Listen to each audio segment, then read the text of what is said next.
والعاقبۃ للمتقین والصلاة والسلام علی اشرف الانبیاء والمرسلین اما بعد فاعوذ باللہ من الشیطان الرجیم بسم اللہ الرحمن الرحیم قال اللہ تعالی فی القرآن المجید وما خلقت الجن والانس الا لیعبدون۔ قابل صد احترام حاضرین مجلس، محترم مکرم سامعین اکرام، آج کی اس مختصر نشست میں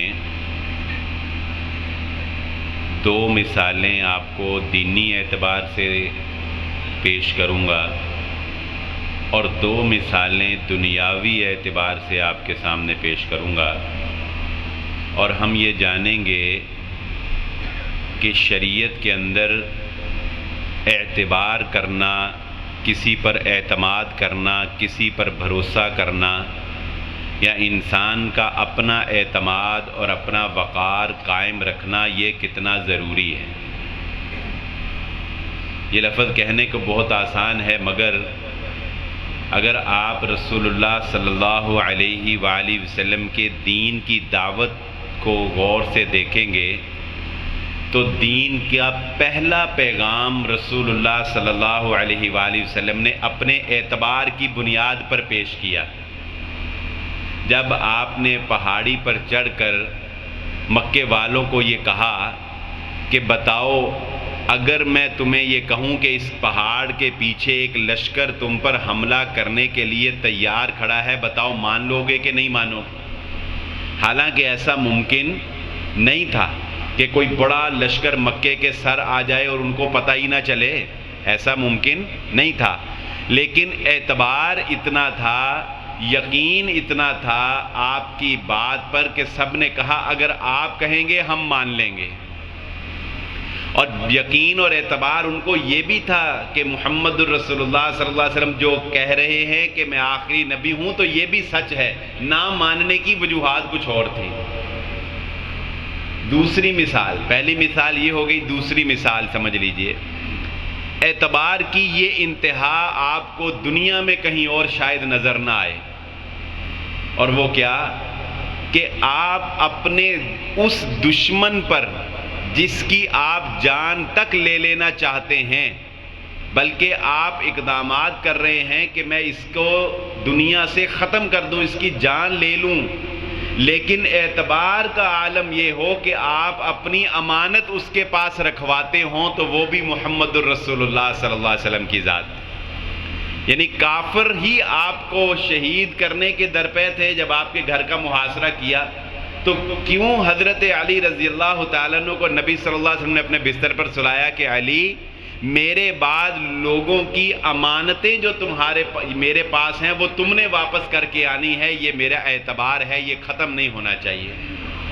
اور ایک کاروباری مثال آپ کو دیتا ہوں۔ کاروبار میں بھی آپ لوگ مجھ سے زیادہ سمجھتے ہیں کہ اعتبار کا کتنا گہرا تعلق ہے اچھے کاروباری ہونے کے اعتبار سے۔ جسے ہم کہتے ہیں نا آواز ہی چلتی ہے، کوئی آواز دے دے نا اچھا اعتماد والا بندہ تو اس کی آواز پہ کروڑوں کے سودے ہو جاتے ہیں۔ مدینہ کے فقیہ ہیں، ابو بکر نام ہے۔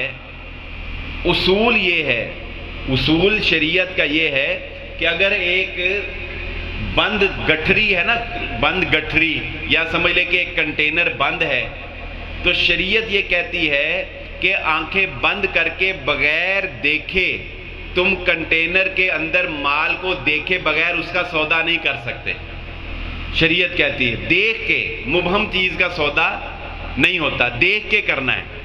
لیکن وہ مدینہ کے فقیہ حنبلی تھے، فقہ حنبلی کے ماننے والے، وہ یہ فتویٰ دیتے اپنے دور میں کہ اگر کوئی مسلمان اپنا سامان تجارت لاتا ہے اور وہ پرچی دیکھتا ہے، پرچی دکھا کر، پرچی دیکھ کر سامان تجارت خریدنا بھی جائز ہے، فروخت کرنا بھی جائز ہے۔ ان سے کسی نے پوچھا کہ آپ نے اتنا بڑا فتویٰ کس بنیاد پہ دے دیا کہ صرف پرچی کے اوپر لسٹ دیکھ کر سامان تجارت کو خریدا اور فروخت کیا جا سکتا ہے؟ کس بنیاد پر دیکھ دیا؟ انہوں نے کہا اس لیے کہ میں نے آج تک کسی مسلمان تاجر کو لسٹ کے خلاف سامان فروخت کرتے ہوئے نہیں پایا۔ میں نے آج تک نہیں دیکھا کہ لسٹ میں کچھ اور لکھا ہو اور گٹھری کے اندر سے کچھ اور نکل آئے۔ وہ کہتے ہیں کہ مسلمانوں کا اعتبار کرتے ہوئے، مسلمانوں کی پرچی کا یقین کرتے ہوئے میں نے کہہ دیا کہ جو پرچی دیکھ کر بھی اگر کسی مسلمان تاجر سے کوئی چیز لے لیتا ہے تو وہ بھی جائز ہے۔ یعنی یہ اس وقت کے حالات کے مطابق ان کا فتویٰ اس دور کے لیے تھا۔ اندازہ کیجئے یہ مسلمانوں کا اعتبار تھا۔ بحیثیت امت مسلمہ آج ہمارا اعتبار کہاں ہے وہ آپ سب جانتے ہیں۔ یہ تھی دینی مثالیں۔ اب میں آپ کو دو دنیاوی مثالیں دیتا ہوں جن سے آپ کو پتہ چلے گا کہ اعتبار کی اہمیت دنیا لیول کے اوپر کیا ہے۔ بینکنگ سسٹم تو آپ نے دیکھا ہے، پوری دنیا کے اندر بینکنگ سسٹم ہے اور لوگ بینکوں میں اپنے پیسے جمع کرواتے ہیں۔ لیکن یہ بات بڑی مشہور ہے، آپ نے سنا ہوگا کہ جتنے مالدار سے مالدار ترین لوگ ہیں وہ اپنا پیسہ سوئس بینک میں جمع کرواتے ہیں۔ سوئٹزرلینڈ میں یہ بڑی مشہور بات ہے۔ ہم کہتے ہیں جتنے بڑے بڑے سیاستدان ہیں ان کا پیسہ کہاں پڑا ہے؟ سوئس بینک میں پڑا ہے۔ کیوں پڑا ہے؟ سوئس بینک میں کیوں پیسہ جمع کروانے کو امراء اور بالخصوص وہ جن کی بلیک منی ہے وہ کیوں ترجیح دیتے ہیں؟ صرف اعتبار کی بات، صرف اعتبار کی بات۔ اور وہ اعتبار کیا ہے کہ سوئس بینک کا ایک رول ہے، ان کا ایک قانون ہے، ان کا ایک خاص اکاؤنٹ ہے جسے وہ نمبرڈ اکاؤنٹ کہتے ہیں، نمبرڈ اکاؤنٹ۔ ان کا قانون یہ ہے کہ جو بندہ ہمارے اکاؤنٹ میں، ہمارے بینک میں پیسے جمع کروا دے گا، ہم اس کو ایک خفیہ نمبر جو ہے وہ لاٹ کریں گے، ہم اس کو ایک خفیہ نمبر ایشو کریں گے۔ نہ اس کا نام، نہ ولدیت، نہ رہائش، نہ اماؤنٹ، دنیا کی کوئی طاقت آ جائے، نمبر بتائے بغیر اسے اکاؤنٹ کی معلومات نہیں دی جائیں گی۔ نمبر بتاؤ گے، اور وہ نمبر اکثر لوگ زبانی یاد کرتے ہیں، وہ پیپر بھی جلا دیتے ہیں کہ کوئی ثبوت ہی باقی نہ رہے۔ 8 ڈیجٹ کے اوپر مشتمل وہ نمبر ہوتا ہے۔ اب اندازہ لگائیے کہ یہ لوگ وہاں اپنا پیسہ کیوں جمع کراتے ہیں؟ کیونکہ انہیں یقین ہے کہ یہاں سے ہمارا پیسے کا راز، ہمارا نام، ہمارا پیسے کی اماؤنٹ وہ کسی دنیا کی کسی سپر طاقت کو بھی پتہ نہیں لگے گی۔ صرف اس وجہ سے ہر بندہ جو مالدار ہے وہ وہاں جا جا کے پیسے دوڑاتا ہے۔ یہ ایک دنیاوی مثال آپ کو دی ہے اپنی ساکھ کو مضبوط کرنے کے لیے۔ یہ کبھی مسلمانوں کے پاس تھی۔ مسلمان کا تو اعتبار اتنا ہے کہ رسول اللہ صلی اللہ علیہ وسلم فرمائے ایک مسلمان کسی کو امانت دے دے، سارے مسلمان اس کی اعتبار کریں گے۔ ایک مسلمان کسی کو امان دے دے۔ دوسری دنیاوی مثال سن لیجئے۔ جب آپ یہ بینکنگ سسٹم نیا نیا آیا تھا تو A T M card issue ہوئے تھے، تو آپ کو شاید یاد ہوگا کہ جس بینک کا اے ٹی ایم آپ کے پاس ہے، آپ اسی بینک کی مشین سے پیسے نکلوا سکتے تھے۔ دوسرے کی مشین سے پیسے، اگر آپ کے پاس میزان بینک کا کارڈ ہے تو آپ میزان بینک کی اے ٹی ایم مشین سے پیسے نکلوا سکتے تھے، آپ یو بی ایل کی مشین سے پیسے نہیں نکلوا سکتے۔ شروع میں ایسے تھا۔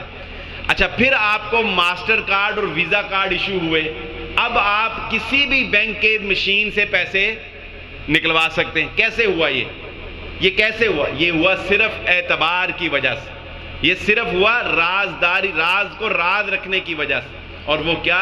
یہ راز کس نے رکھا؟ بینک جب یہ الاؤ کرتا ہے کہ میرا اے ٹی ایم دوسرے بینک کی مشین میں بھی یوز ہو سکتا ہے، تو اس کے لیے بینک کو اپنے کسٹمر کا ڈیٹا دوسرے بینک کو دینا پڑتا تھا، تبھی تو وہ اس کے اکاؤنٹ کو مینٹین کرے گا نا، اس کو پتہ لگے گا اس کے اکاؤنٹ میں کتنے پیسے ہیں اور کتنے نکل گئے۔ اور کوئی بھی بینک یہ نہیں چاہتا کہ وہ اپنے کسٹمر کا ڈیٹا دوسرے بینک کے ساتھ شیئر کرے، کہ وہ اس کے کسٹمر کو آفر کروا کے اس کا کسٹمر ہی نہ اپنی طرف چھین لے۔ اور یہ کاروباری اصول بھی ہے کہ کوئی بھی بندہ اپنا کسٹمر اور اپنے کسٹمر کا ڈیٹا کسی کے ساتھ شیئر نہیں کرتا۔ یہ ایک بہت بڑی پرابلم۔ چنانچہ یہ کام یو ایس اے نے کیا، امریکہ نے پوری دنیا کے اندر ویزا کارڈ پوری دنیا کے اندر ماسٹر کارڈ جاری کیے اور اس نام سے کمپنی بنائی، اور امریکہ نے کہا کہ دیکھو تمہیں ایک دوسرے پہ اعتبار نہیں ہے مگر تم ہم پہ اعتبار کرو۔ انہوں نے کہا وہ کیسے؟ انہوں نے کہا ہم پر اعتبار ایسے کرو کہ تم میزان بینک والے بھی اپنا کسٹمر کا سارا ڈیٹا ویزا کارڈ والوں کو دیں گے، دبئی اسلامک والے بھی اپنا سارا ڈیٹا ویزا کارڈ والوں کو دیں گے، ہم تم دونوں کا ڈیٹا جمع کر کے کارڈ ایشو کریں گے، اور اس کارڈ پر کسی بھی بینک سے جو ہے وہ اکاؤنٹ نکلوایا جا سکتا ہے، اماؤنٹ نکلوائی جا سکتی ہے، ہم گارنٹی دیتے ہیں تمہارا ڈیٹا ان کو اور ان کا ڈیٹا ان کو شیئر نہیں کریں گے۔ انہوں نے کہا ہمیں اعتبار ہے۔ آپ اے ٹی ایم میں جو یوز کر رہے ہیں کس بنیاد پہ کر رہے ہیں؟ یو ایس اے کی کمپنی کے اعتبار پہ۔ آپ کے بینک کو اعتبار ہے کہ وہاں سے ہمارا ڈیٹا لیک نہیں ہوگا۔ ادھر آپ کسی کو اپنے بتا کے دیکھ لیں کوئی راز، وہ اگلے دن ہی آپ کے سارے کسٹمر لے کے اڑا ہوگا۔ اس لیے اس سے یہ پوائنٹ بھی آپ ذہن نشین رکھیں کہ آپ کے اماؤنٹ اور کسی کو پتا ہو نہ ہو، امریکہ کو پتا ہے آپ کے اکاؤنٹ میں کتنے پیسے ہیں۔ یہ ساری کمپنیاں ان کی بنائی ہوئی، تو یہ تو ان کی ڈیل ہے جو ہمیں انہوں نے دی ہوئی ہے۔ سچی بات یہ ہے پتہ نہیں کس وقت کا وہ انتظار کر رہے ہیں، وگرنہ ان سے تو آپ کا قد بھی نہیں چھپا ہوا۔ ان کو تو یہ بھی پتا ہے کہ آپ نے انڈرویئر کس کلر کا پہننا ہے، جس قدر وہ تحقیق اور جس قدر وہ آپ کے اندر سرایت کر چکے۔ بہرحال ہماری گفتگو کا لب لباب اور خلاصہ یہ ہے کہ اگر آپ ایک کاروباری شخص ہیں، اگر آپ ایک باپ ہیں، محدثین نے اس بندے سے حدیث نہیں لی جس نے کسی کو جھوٹے طور پر کسی مرغی کو بھی یہ کہا کہ آ آ آ اور اس کی جھولی میں دانا نہیں تھا، کسی مرغی کو بھی بلایا دانے کی لالچ میں اور اس کی جھولی میں دانا نہیں تھا۔ محدثین نے کہا جو مرغی کو دھوکے سے بلا سکتا ہے اس کا کیا اعتبار ہے؟ یہ رسول اللہ صلی اللہ علیہ وسلم کے بارے میں بھی دھوکہ کرے گا، اس سے ہم حدیث ہی نہیں لیتے۔ تو اعتبار کی بنیاد کے اوپر ہمارا دین کھڑا ہے، اعتبار کی بنیاد کے اوپر ہمارا کاروبار کھڑا ہے، اعتبار کی بنیاد کے اوپر مسلمان ہے، مسلمان کی زبان کافی ہے۔ یہ رجسٹریاں جب نہیں تھی، بزرگ جانتے ہوں گے نکاح کیسے ہوتے تھے؟ گواہوں کی بنیاد کے اوپر۔ یہ رجسٹریاں کیسی ہوتی تھی؟ گواہوں کی بنیاد کے اوپر۔ مسلمان کی زبان، دو گواہ ادھر دو گواہ ادھر، یہی کافی، کوئی تحریر نہیں ہے، کوئی اور چیز نہیں ہے۔ تو اپنے اس اعتبار کو بحال کرنے کی کوشش کریں، چاہے آپ انفرادی کاروبار کر رہے ہیں یا آپ کسی اجتماعی چیز کے ساتھ منسلک ہیں۔ اللہ رب العزت ہمیں عمل کرنے کی توفیق عطا فرمائے۔ وآخر الدعوانا الحمدللہ رب العالمین۔